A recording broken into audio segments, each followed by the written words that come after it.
Okahu observes all the apps and components that make up your AI workload to understand how they're working now and how to make them work better.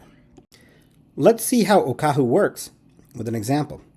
When someone asks Kona a question, Okahu is behind the scenes observing all the components and interactions that Kona relies on to answer this question. Inside the Okahu portal, you see all of the apps being observed. Here's Kona. Let's look at what Okahu has learned about Kona from the 400,000 traces that has captured. We see that Okahu has automatically discovered the components that Kona uses and how these components work together. Let's see what we can learn about how well Kona is working. The observations are connected across components, so we can quickly understand where the problem lies.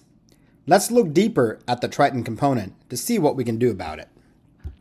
Based on the observations made by Okahu about this Triton instance, we see some recommendations about options for improving Kona based on our goals and the potential impacts of making that change.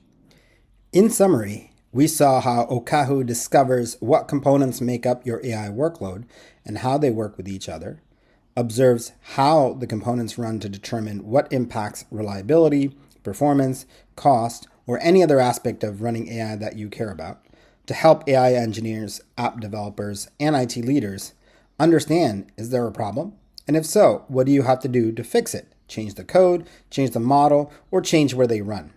To get a better idea of how AI observability can help you understand your AI workload better, try Okahu yourself.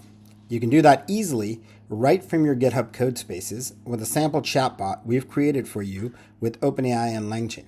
Go to Okahu on GitHub or our website www.okahu.ai to learn more.